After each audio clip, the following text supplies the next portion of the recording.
We think of our world as filled with stuff, like buildings and cars, buses and people. And nowhere does that seem more apparent than in a crowded city like New York. Yet, all around the stuff that makes up our everyday world is something just as important, but far more mysterious. The space in which all this stuff exists. To get a feel for what I'm talking about, let's stop for a moment and imagine. What if you took all this stuff away? I mean all of it. The people, the cars and buildings, and not just the stuff here on Earth, but the Earth itself. What if you took away all the planets, stars, and galaxies, and not just the big stuff, but tiny things down to the very last atoms of gas and dust? What if you took it all away? What would be left?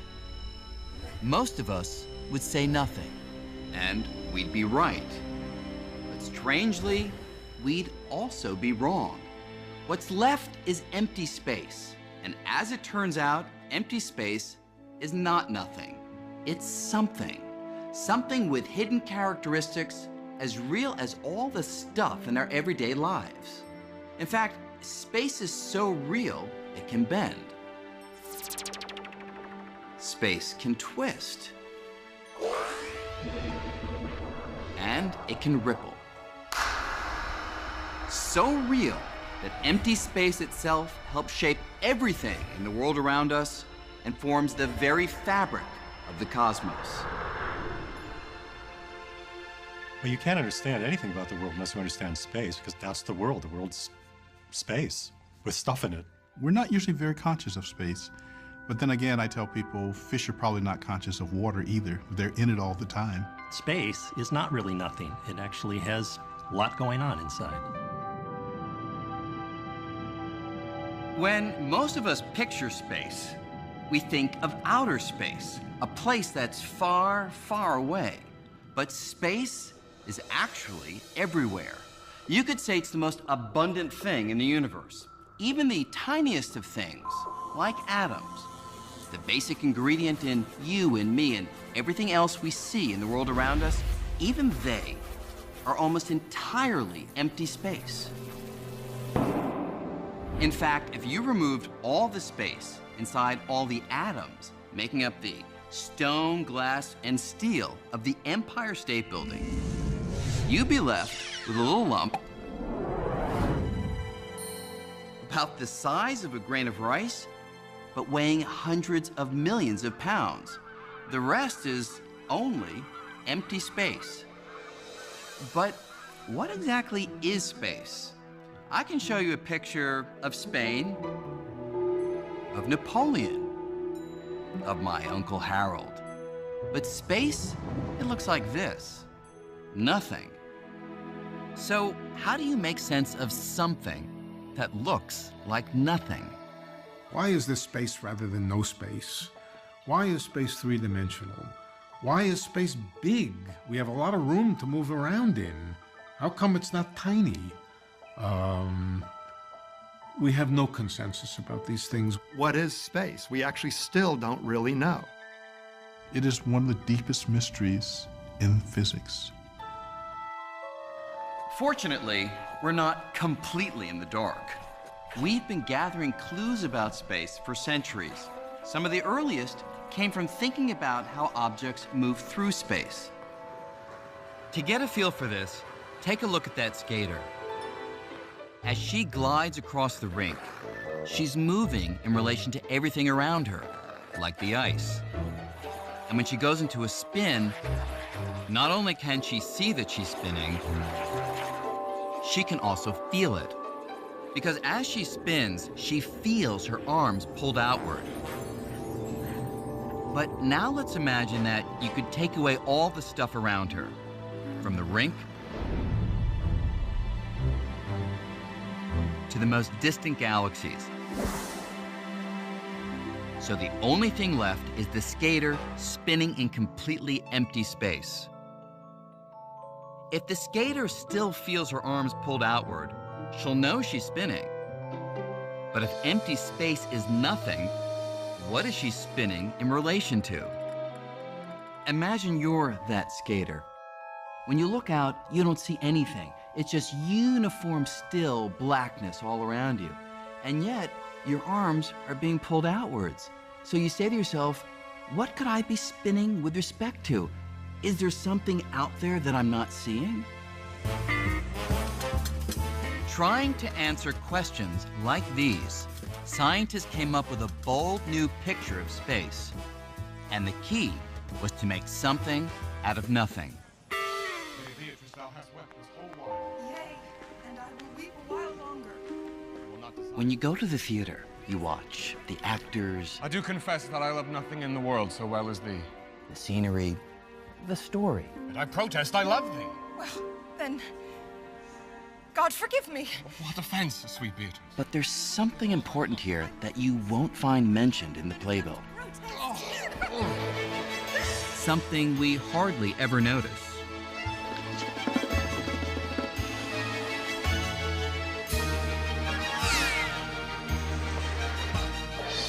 The stage.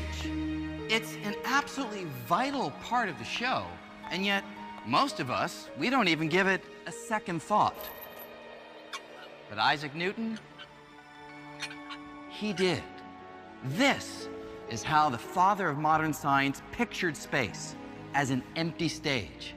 To Newton, space was the framework for everything that happens in the cosmos, the arena within which the drama of the universe plays out. And Newton's stage was passive, absolute, eternal, and unchanging. The action couldn't affect the stage, and the stage couldn't affect the action. By picturing space in this way, Newton was able to describe the world as no one had ever done before. His unchanging stage allowed him to understand almost all motion we can see around us, yielding laws that can predict everything from the way apples fall from trees to the path the Earth takes around the sun. These laws worked so well that we still use them for the things we do today, from launching satellites to landing airplanes. And the laws all hinge on one radical idea: space is real. Even though you can't see it or smell it or touch it, space is enough of a real physical thing to provide a benchmark for certain kinds of motion, like that skater. Newton would say that when she spins, her arms splay out because she is spinning with respect to something, and that something is space itself. Philosophers have been debating the nature of space for a very long time. What Newton does is change the terms of the debate. And with that, essentially modern science gets born. Newton's stage was a huge hit. It enjoyed the limelight for over 200 years.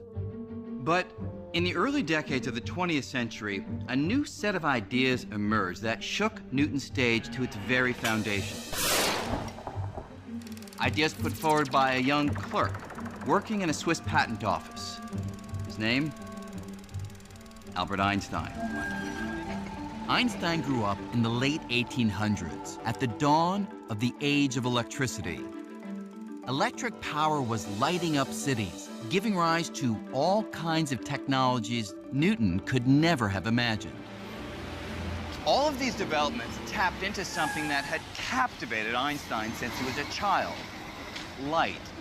Not light bulbs and street lamps, but the very nature of light itself. And it was his fascination with one particularly weird feature of light, its speed, that would lead Einstein to overturn Newton's picture of space. To see how, let's take a ride.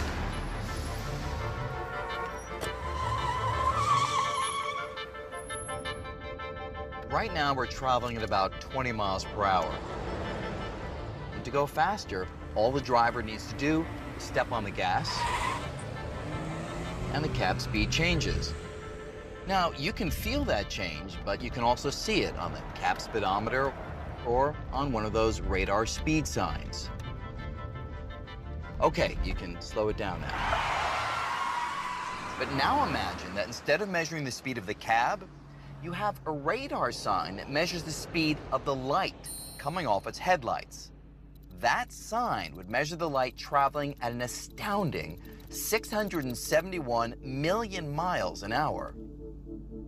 Now, when the cab starts moving, you'd think that the speed of the light would increase by the same amount as the car. After all, you'd think that the moving cab would give the light an extra push. But surprisingly, that's not what happens. Our radar sign or any measurement of light speed will always detect light traveling at 671 million miles per hour, whether the cab is moving or not. But how could this be? How could all measurements of light speed always come out the same? If you're running at a wall, it's coming at you faster than if you're standing still with respect to that wall. But that's not true with light. The speed of light is the same for everybody. That's really extraordinary. So here's how Einstein made sense of this extraordinary puzzle.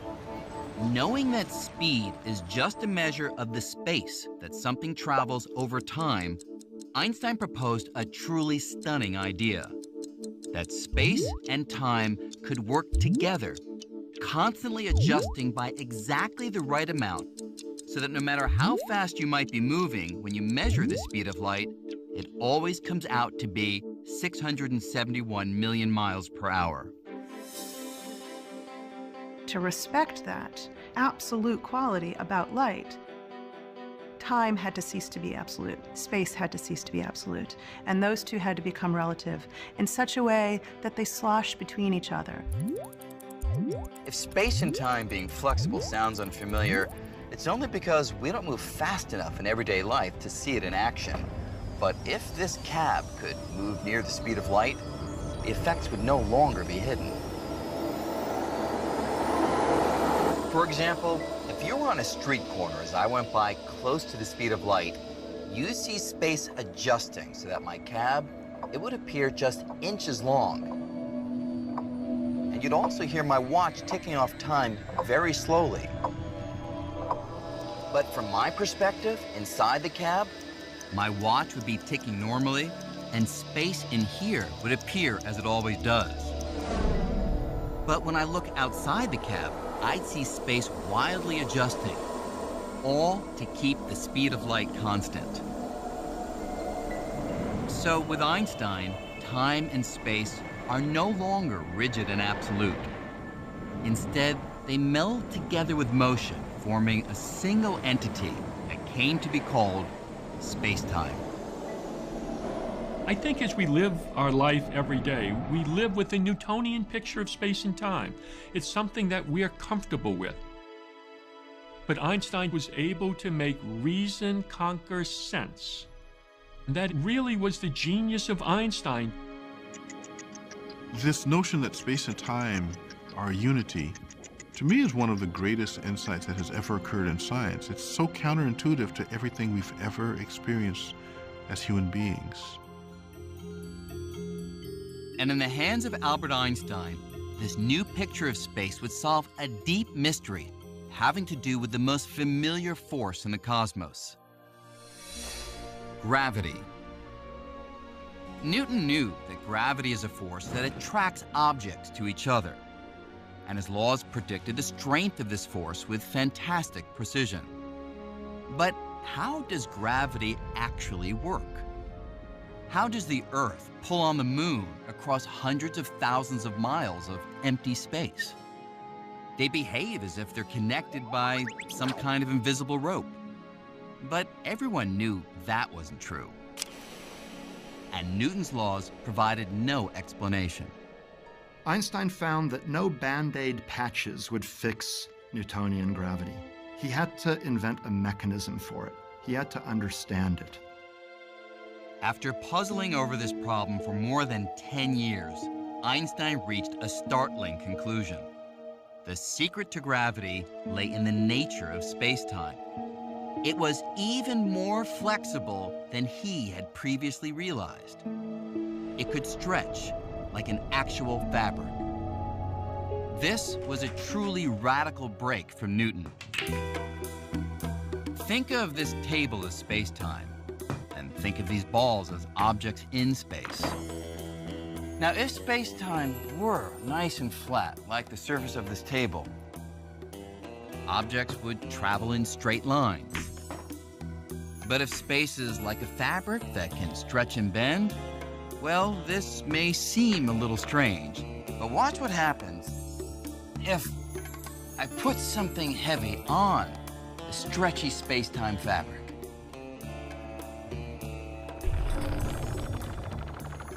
Now, if I take my shot again,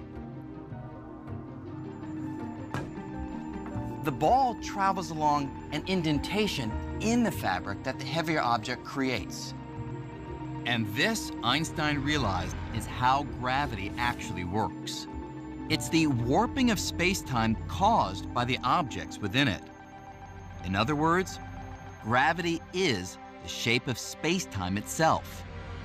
The moon is kept in orbit not because it's pulled to the Earth by some mysterious force, but rather because it rolls along a curve in the space-time fabric that the Earth creates. With Einstein, space became not only real, but flexible. So suddenly space had properties, suddenly space had curvature, suddenly space had a flexible kind of geometry, almost like a rubber sheet. It opens up a whole new way of thinking about reality that describes the entire universe. Einstein becomes Einstein because of that observation. Where Newton saw space as passive, Einstein saw it as dynamic. It's interwoven with time, and it dictates how things move. So, after Einstein, space can no longer be thought of as a static stage. It's an actor, and it plays a leading role in the cosmic drama.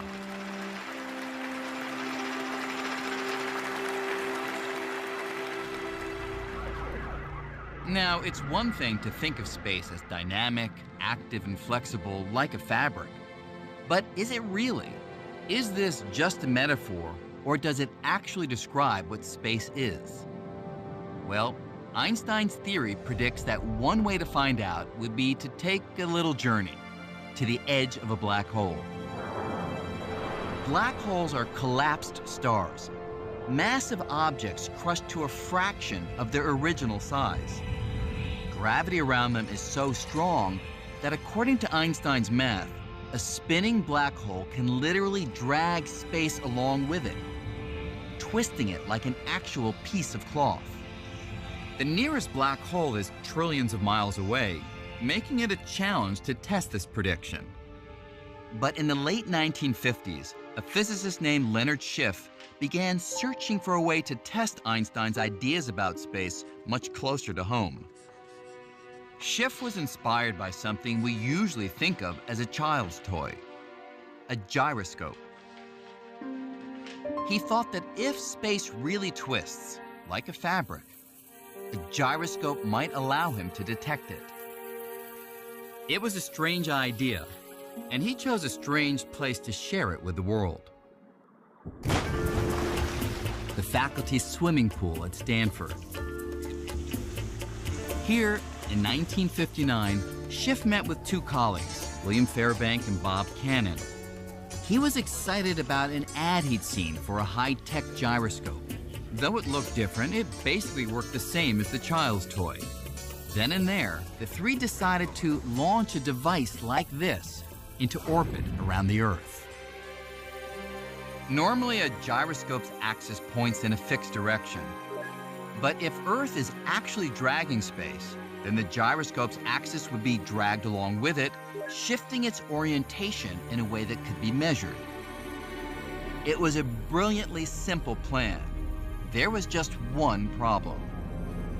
Einstein's theories predict that the Earth's rotation twists space by only a tiny amount. An amount so small, it would be like trying to measure the height of a penny from 62 miles away. The team spent more than 2 years trying to figure out how to make such a precise measurement. They finally devised a plan to attach 4 freely floating gyroscopes to a telescope aimed at a distant star. If space twists, then over time, the gyroscopes would no longer point at the star, since they'd get caught up in the swirl of space. And in 1962, they applied to NASA for a grant, requesting around $1 million for what would come to be called Gravity Probe B.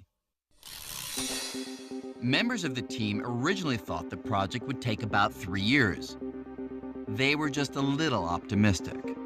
With an ever-growing team, Gravity Probe B became one of the longest-running experiments in history.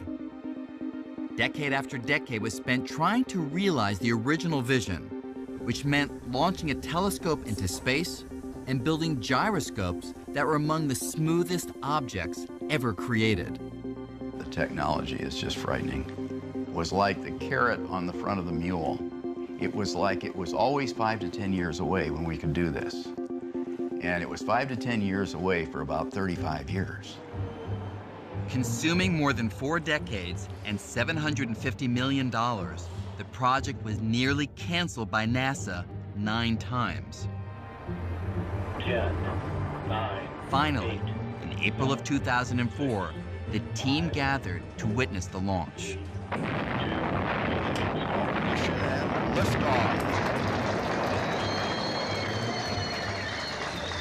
Of the 3 men who sat by the pool back in 1959, only one was alive to see it. And there we were, watching. It's a terribly exciting moment in your life. Just a thrilling experience. It was flawless. 10,000 things did not go wrong. For over a year, Gravity Probe B orbited the Earth while the team nervously monitored its every move, trying to see if the Earth would actually twist space. Finally, the data began to trickle in, and there was a problem. The gyroscopes were experiencing a tiny, unexpected wobble, and to clean up the data would cost millions. With funds running out, it looked like nearly half a century of work was about to go down the drain. Then, at almost the last possible moment, 2 sources of additional funding emerged. The son of original team leader William Fairbank, who made a private donation, and Turki Al-Saad, a member of the Saudi royal family with a degree in aeronautics from Stanford, who arranged for a large grant. Over the next 2 years, the problem with the data was solved, revealing that the axes of the gyroscope shifted by almost exactly the amount predicted by Einstein's equations. I think it's the first time that you can actually see Einstein's effect, his drift, with the naked eye. This experiment provides the most direct evidence ever found that space is something real, a physical entity like a fabric. After all, if space were nothing, there would be nothing to twist. But at the same time that Albert Einstein was investigating space on the largest of scales, another band of physicists was probing the universe on extremely tiny scales.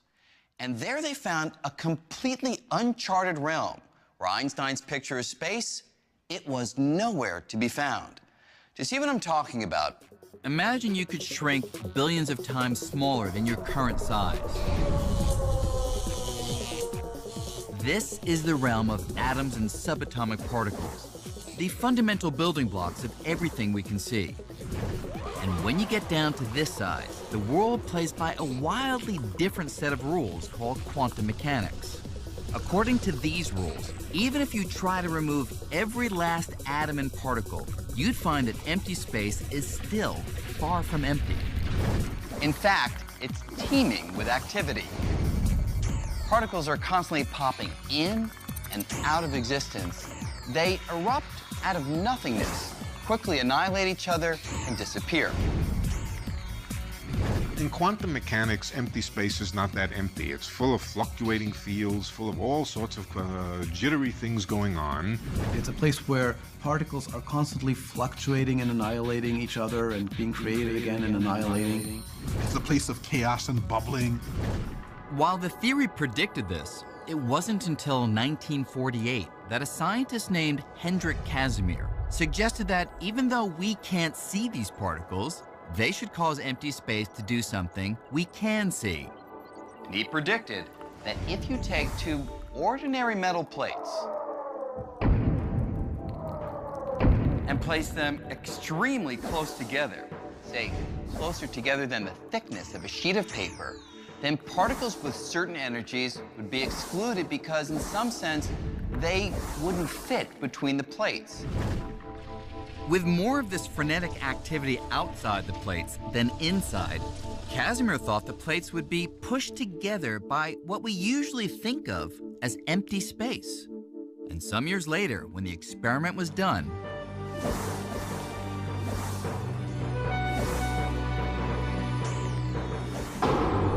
Casimir was proven right. In empty space, the plates were pushed together. So on atomic scales, empty space is not empty. It's so flooded with activity that it can force objects to move. And today, the quest to understand space on the smallest scale is continuing with one of the most expensive science experiments in history. This is CERN, the European Organization for Nuclear Research in Geneva. And here, buried a few hundred feet below the ground, is the Large Hadron Collider, the world's most powerful accelerator. With a price tag of about $10 billion, it accelerates subatomic particles to more than 99.99% of the speed of light and smashes them into each other. In the showers of debris produced by these collisions, scientists at places like this have discovered a whole zoo of strange and exotic particles. And right now, they are chasing one of the most elusive. A particle thought to be essential to shaping everything from the atoms in our bodies to the most distant stars. If this particle is found, it will redefine our picture of space and fulfill a quest begun more than 40 years ago. It all started in 1964 when a young English physicist named Peter Higgs suggested something about space that was so radical it nearly ruined him. I was told that I was talking nonsense, that I couldn't be right. So they clearly hadn't understood what I was saying. Higgs and a few others were wrestling with a puzzle which comes down to this. The fundamental particles in the universe all contain different amounts of mass, which we usually think of as weight. Without mass, these particles would never combine to form the familiar atoms that make up all the stuff we see in the world around us. But what creates mass? And why do different particles have different masses? Try as they might, no one had been able to answer this perplexing question. Then, one weekend, after a walk outside Edinburgh, Higgs had a peculiar idea. Using mathematics, he imagined space in a new way, as something like an ocean.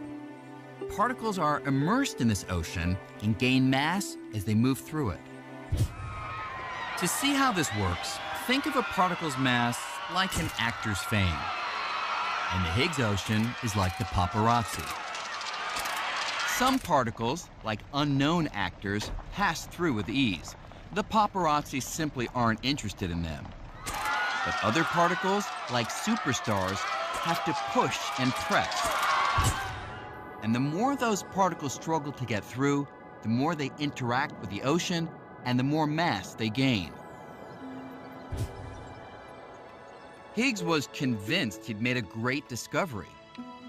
But when he submitted his idea to a journal at CERN, it was rejected. Undaunted, Higgs honed his theory further until he was offered the chance to present it at Einstein's old haunt, the Institute for Advanced Study in Princeton. There, he expected his new idea would meet some of its toughest critics.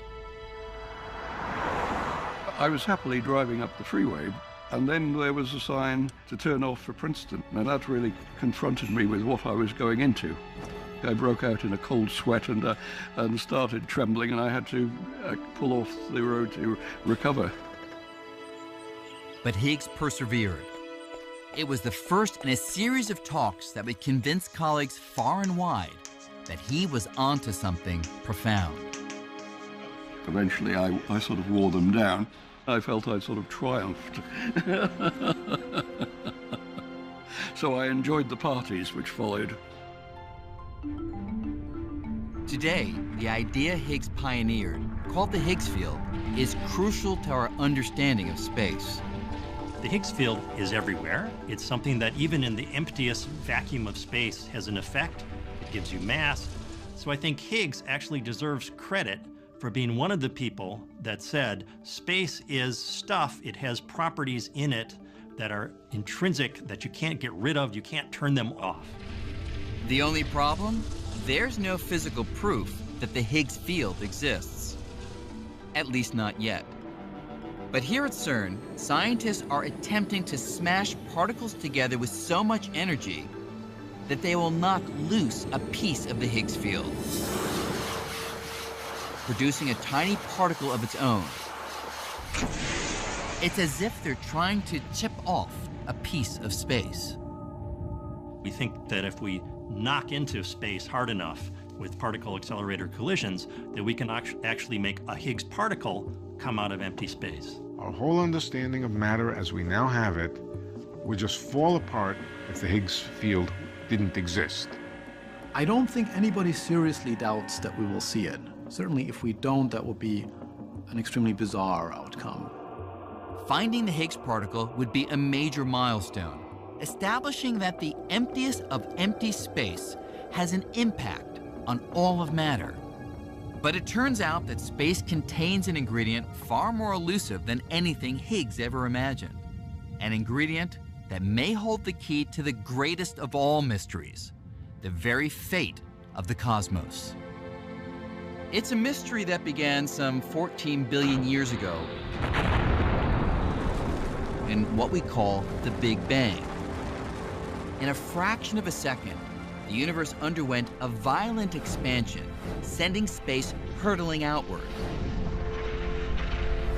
Space has been expanding ever since. For decades, most scientists thought that expansion must be slowing down thanks to the pull of gravity. When I toss an apple up, the gravity of the Earth eventually stops it and brings it back.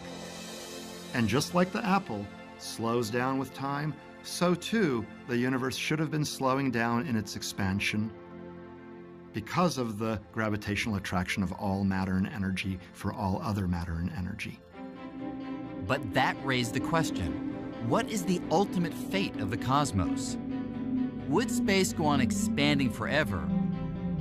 Or would gravity eventually stop space from expanding, causing it to collapse back on itself in a big crunch?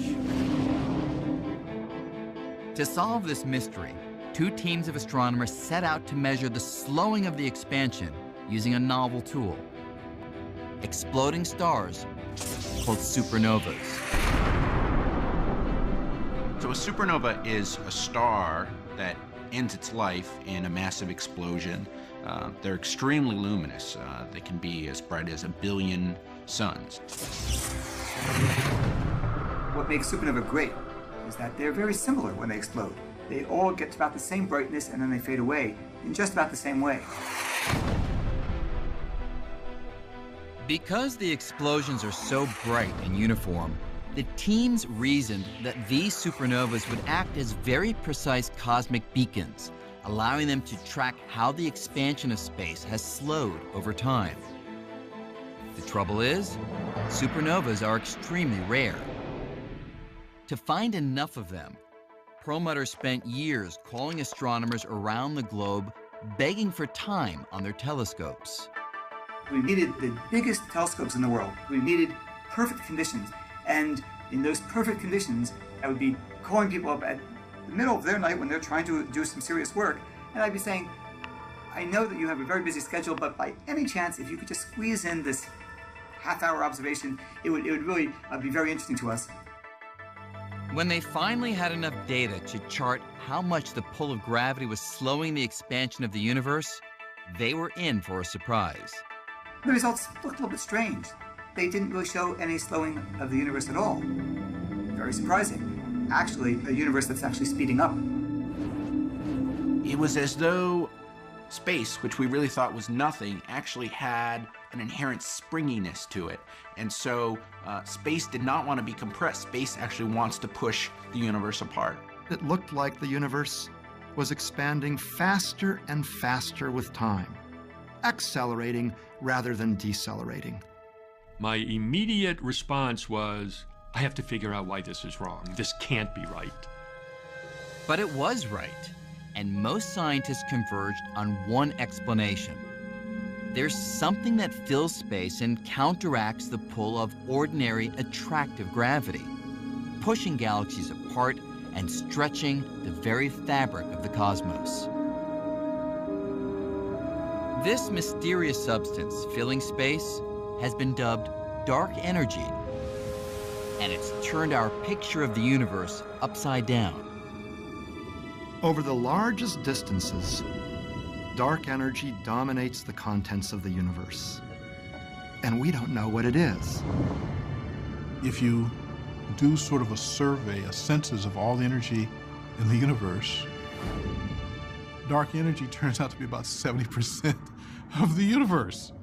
And up until a decade ago, nobody imagined such stuff even existed. So in essence, the weight of empty space itself is 70% of the weight of the entire universe. That's roughly the same percentage of Earth's surface that's covered by water. Imagine we didn't know what water is. That's where we stand with dark energy. We're really clueless about how to explain it.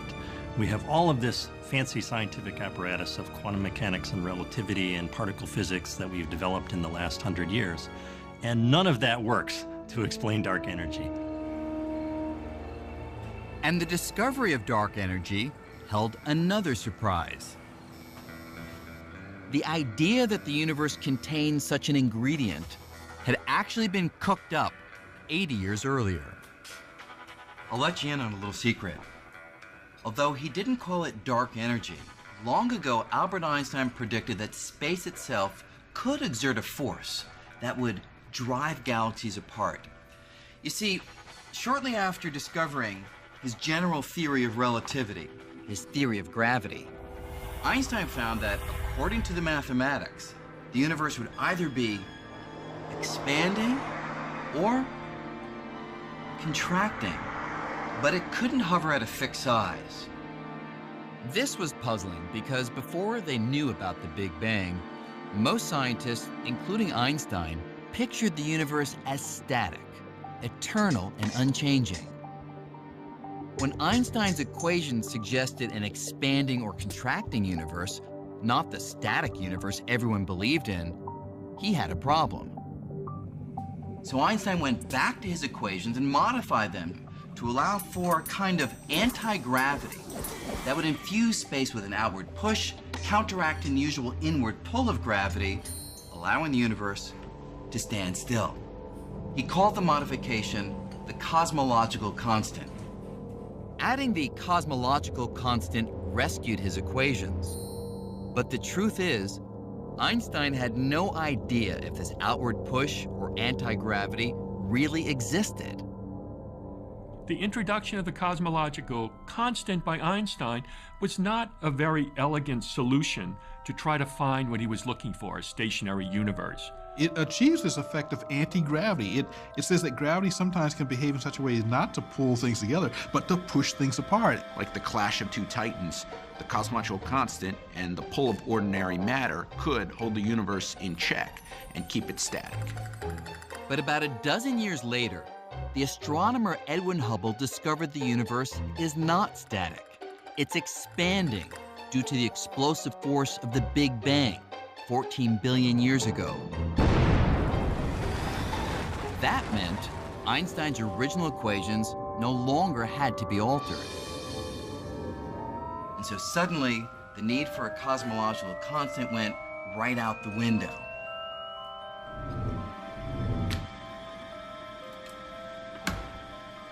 Thank you. You're welcome. Einstein is said to have called this his biggest blunder. But here's the thing. With the recent discovery that the expansion of the universe is accelerating, scientists are convinced that there is something in space that is pushing things apart. So 70 years later, Einstein's biggest blunder may rank among his greatest insights.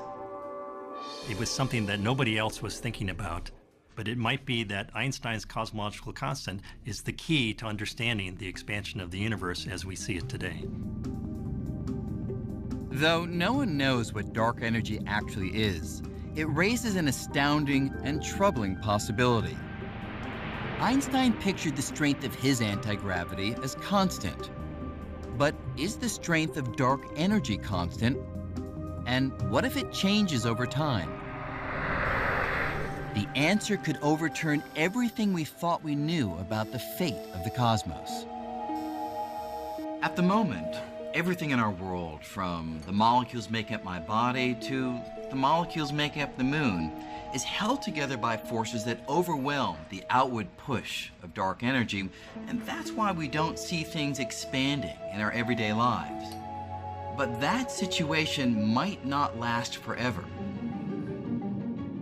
In one scenario, dark energy will continue to push the galaxies farther and farther apart until ultimately they'd be pushed so far apart that the universe would become a cold, dark, and lonely place. In another scenario, the strength of dark energy might increase over time, becoming so strong that it would tear apart everything within the galaxies, from stars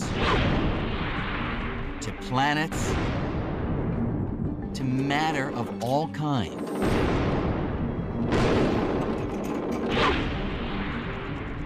If the dark energy grows with time, then ultimately even atoms will get ripped apart when there's enough dark energy between the nuclei and the electrons to rip space apart. The big rip.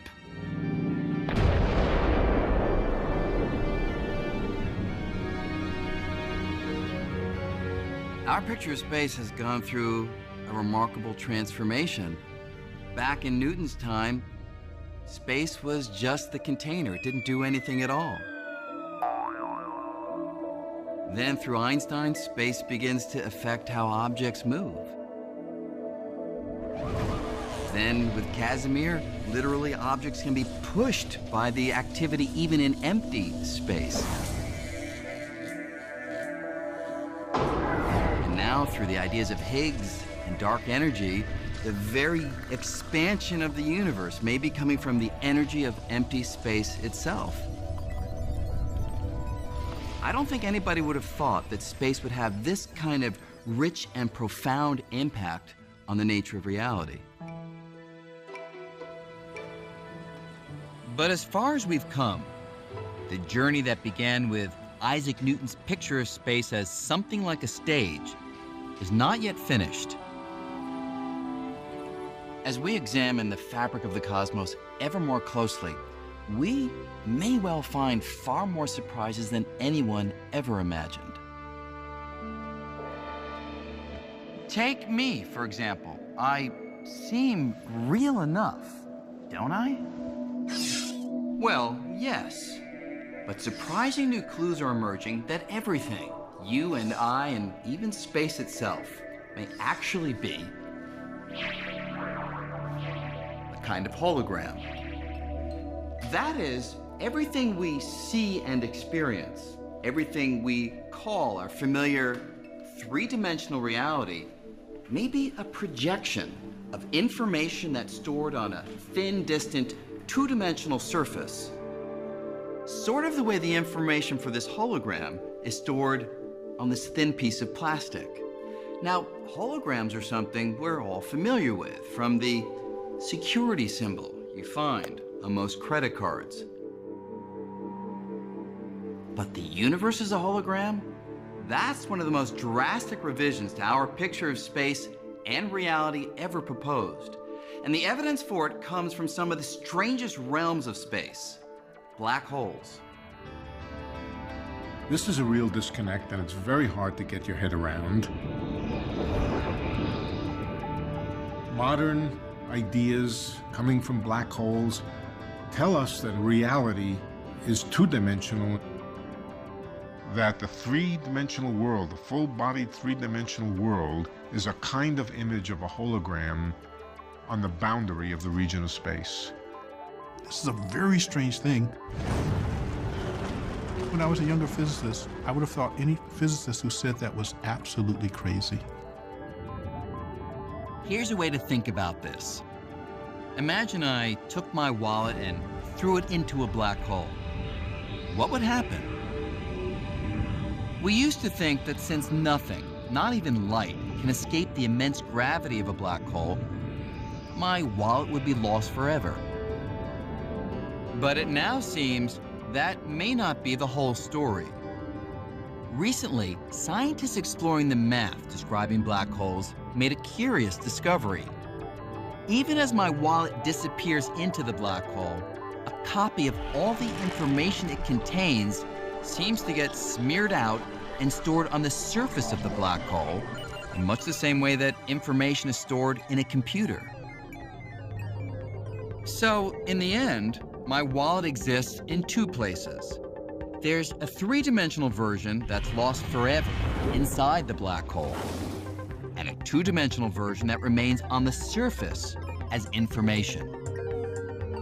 The information content of all the stuff that fell into that black hole can be expressed entirely in terms of just the outside of the black hole. The idea then is that you can capture what's going on inside the black hole by referring only to the outside. And in theory, I could use the information on the outside of the black hole to reconstruct my wallet. And here's the truly mind-blowing part. Space within a black hole plays by the same rules as space outside a black hole or anywhere else. So if an object inside a black hole can be described by information on the black hole surface, then it might be that everything in the universe, from galaxies and stars to you and me, even space itself, is just a projection of information stored on some distant two-dimensional surface that surrounds us. In other words, what we experience as reality may be something like a hologram. Is the three-dimensional world an illusion in the same sense that a hologram is an illusion? Perhaps.